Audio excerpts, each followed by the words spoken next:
Hello everyone. आज बात करते हैं आइसलैंड के बारे में। आइसलैंड मतलब द्वीप।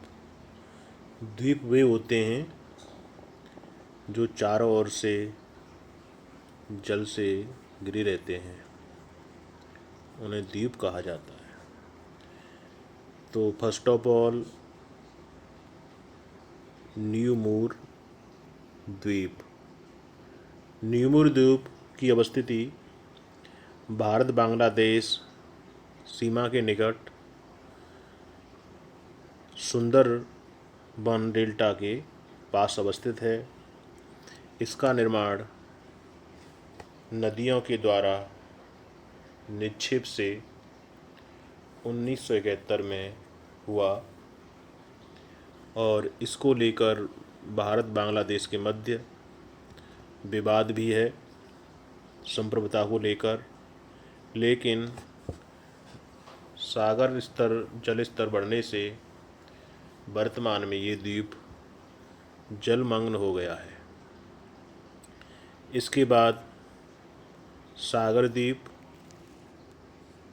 जिसे पौराणिक दृष्टि से गंगा सागर बोला जाता है, यह द्वीप हुगली नदी के मुहाने पर सुंदरबन डेल्टा का एक बड़ा द्वीप है। ऐसा माना जाता है कि कपिल मुनि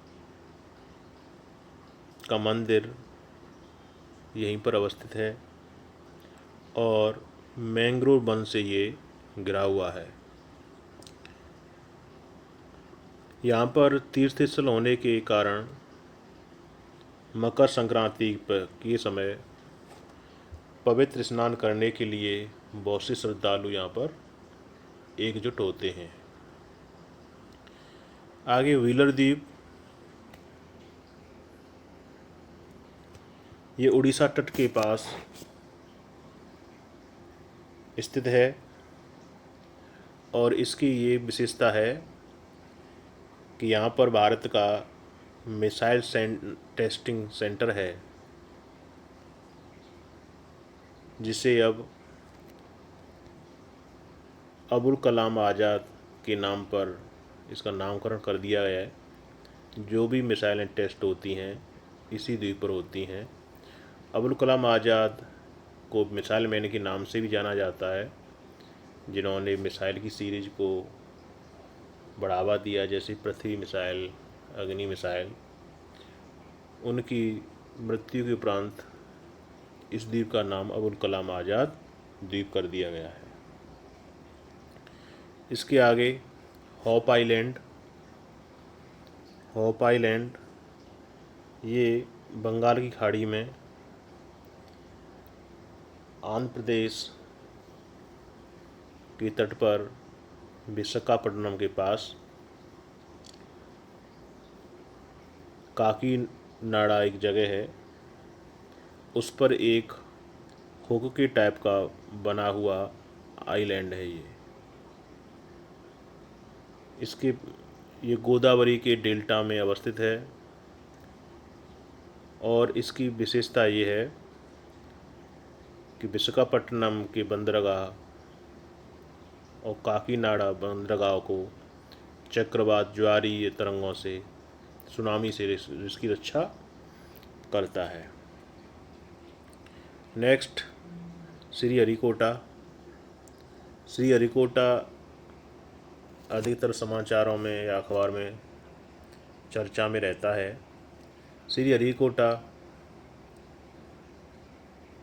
पुलिकट झील, जो तमिलनाडु और आंध्र प्रदेश की सीमा पर अवस्थित है। पुलिकट झील पर जो एक लैगून झील है, उसमें एक अवरोध समुद्र और झील के बीच में एक अवरोध बना हुआ है।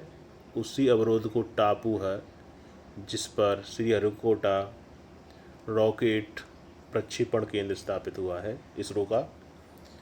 तो यह रॉकेट लॉन्चर जितने भी सैटेलाइट हैं वो सभी श्रीहरिकोटा से लॉन्च किए जाते हैं। जैसे मुख्य में जैसे चंद्र मिशन इसी से छोड़ा गया।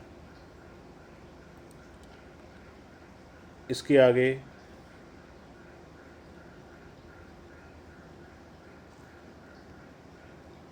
नारकोंडम द्वीप, यह अंडमान निकोबार द्वीप समूह का एक भाग है। उत्तरी अंडमान द्वीप के पूरब में अंडमान सागर में अवस्थित है। यह सुषुप्त ज्वालामुखी ऐसे ज्वालामुखी जिनमें लंबे समय से कोई उद्गार इरप्शन नहीं हुआ है, उन्हें सुषुप्त ज्वालामुखी बोला जाता है। उसी का एक उदाहरण है।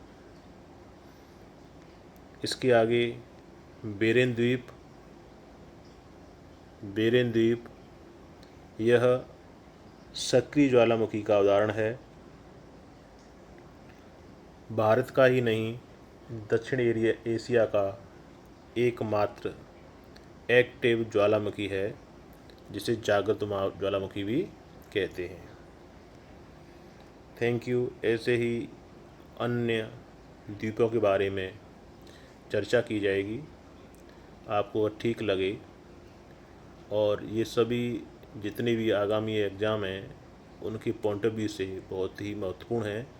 किसी न किसी रूप में यहाँ से क्वेश्चन बनते ही रहते हैं। Thank you.